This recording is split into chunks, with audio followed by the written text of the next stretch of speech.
What's going on, people? Welcome back to the channel. You already know what it is, Mr. No Face, No Case, MSK Mask on Sport with another video for you guys. Now, let's get straight to it. I'm going to try and keep it simple. It's game week 2. Moving on from our first game of the season against Arsenal, which was a good game in our part. Basically, we just have to now move on from that. We're getting up against Fulham. And what I can say is that if we play the way we played against Arsenal, against Fulham, we should get a better result. And we don't really need to change much, if you know what I'm saying. We just need to continue to dominate possession, dominate the game, make sure that we keep it tight, or maybe even tighter than we did against Arsenal.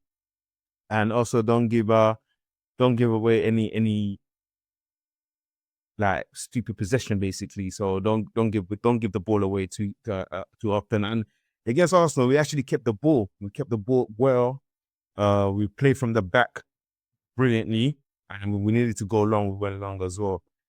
And so yeah, we just have to make sure that we keep the same balance, we keep the same focus, and we should be all right with that. I do definitely think we'll be able to get the 3 points against Fulham because the way we played against Arsenal, we could have got the 3 points, but it was unfortunate.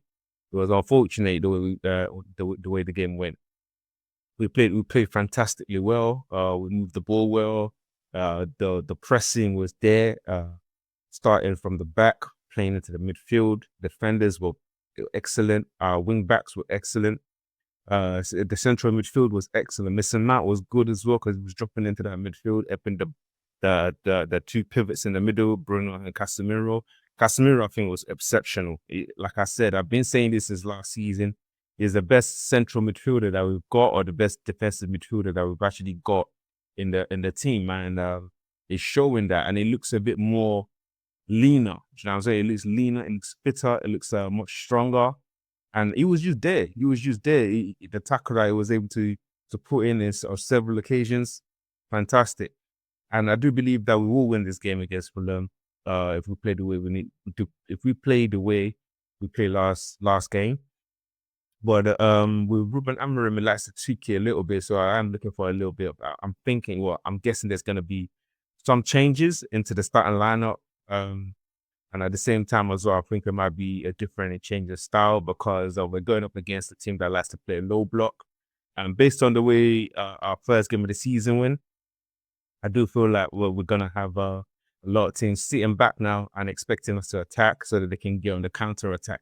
So that we need to be careful and we need to be wary of to not get counter and lose possession needlessly, basically. So we can't be losing the ball needlessly. We have to be tidy with the ball. We have to protect the ball, shield it, and also move the ball around as quickly as we can and as direct as we can. I feel like we might be a bit more direct in this game, and we have players that can break down low blocks now in Wilmot, in Cunha, and Bruno Fernandes is still there as well. So it's definitely be a better game than the one we saw against Arsenal.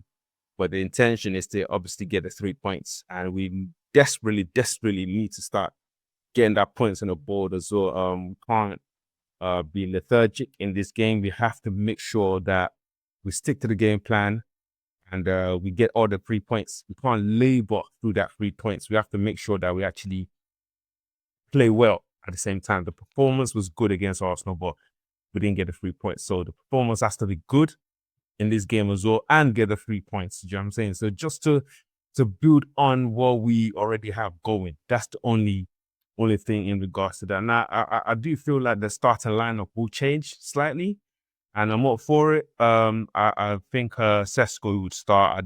I would start Sesko. I think we need to start that guy. We need a striker that can come on, hold up the play, and then get us the goals, basically. Do you know what I'm saying? So that's where I am. I'm at with that right now. But yeah, I don't really want to go into. I don't want to do too much.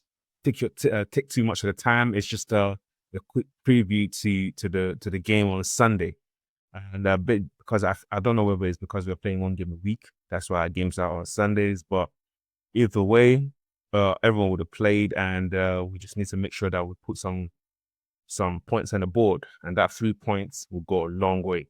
Will go a long way. We can't fall too far behind everybody else. We're already 3 points behind, so we have to make sure that we do pick up that 3 points at Fulham, Craven cottage, basically.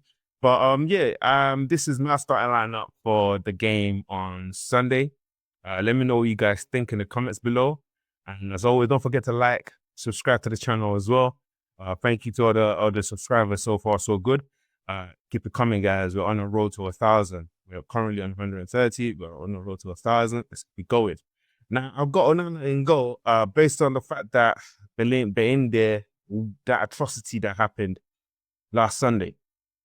I can't put him in my team no more. He needs to be stronger. I'm not saying Onana's any better, but I don't know. I feel like I have a bit more confidence in Onana than I do in Beinde, even though they are both birds of the same feather, basically. They're both, atrocious in goal.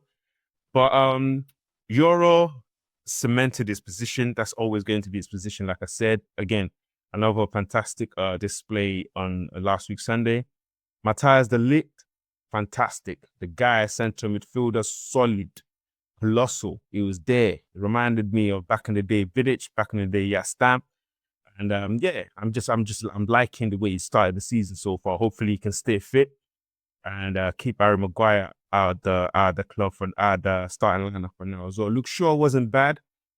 It wasn't bad, but again, I think he's going to get better the more games he played. He hasn't played for a very long time. So the more games he played, the better he'll become, the more fitter he'll become. Now, like I said, Casemiro in that midfield was just superb last week. Superb. He was superb. I know, to be over 33, 34 years old and still have this kind of quality. Of course, can't play the full 90. I would have loved if he could play the full 90, but at the same time, he showed the reason why he is Casemiro. Like I said, it's the best midfielder that we have, defensive midfielder that we have in the squad, and yeah, he has to start. Bruno Fernandes, we already know what Bruno Fernandes can do in the center. Hit him and Casemiro in center midfield. We know what he's capable of. I know a lot of people hate on this guy, but I'm telling you right now, we get rid of Bruno Fernandes, we're in trouble. So we need Bruno in that position. I know we've got other creativity up front now, but we still need Bruno, or need a midfielder that might be able to take play. I do feel at some point Kobe Mainoo might be the one taking that role, might take on that role at some point. But for now, Bruno is in there for me. Patrick Dogu, left wing back, 100%. I don't even need to say anything about this guy.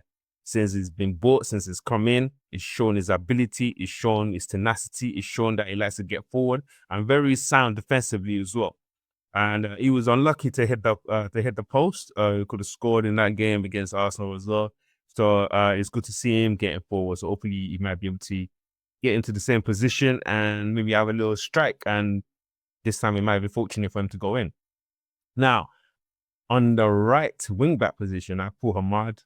At first, I was thinking Diogo Dalot, but what did Diogo Dalot do against Arsenal? Not a lot. He got forward, but he didn't really do a lot. When Amad came on, the game kind of changed a little bit. He was giving them more things to think about in terms of the defense when defending, basically. Arsenal had a lot more to think about, Calafiori, and even when they brought on what's his name, Lewis Skelly, they still couldn't touch him, basically. So I wanted to start strong, and I wanted to start with Amad as well. Brandon Bomo left number 10. Sorry, right number 10. Put him right number 10. He showed what he's worth. It showed his the reason why Manchester United bought him last week. So he's gonna start from me as well. I want a strong team, and Matheus Cunha on the left, obviously. With Sesko up top. I feel like we should start the striker. We need to start a striker. In the game against Arsenal, we started Mason Mount, and there's a reason for that. The reason was missing was dropping to that midfield, up in the midfield. That's the reason why I was able to outplay Arsenal in the midfield, because Mason Mount was dropping into that midfield area, helping Bruno and Casemiro with the running that he was making, the press. It was just energetic. And like I keep saying, I'm not a Mason Mount guy, but the way this manager's using him, I like it, and I like what he's showing as well, in the team. So pretty much that's my starting 11. Let me know what you guys think about the starting 11, or what your starting 11 would be in the comments below.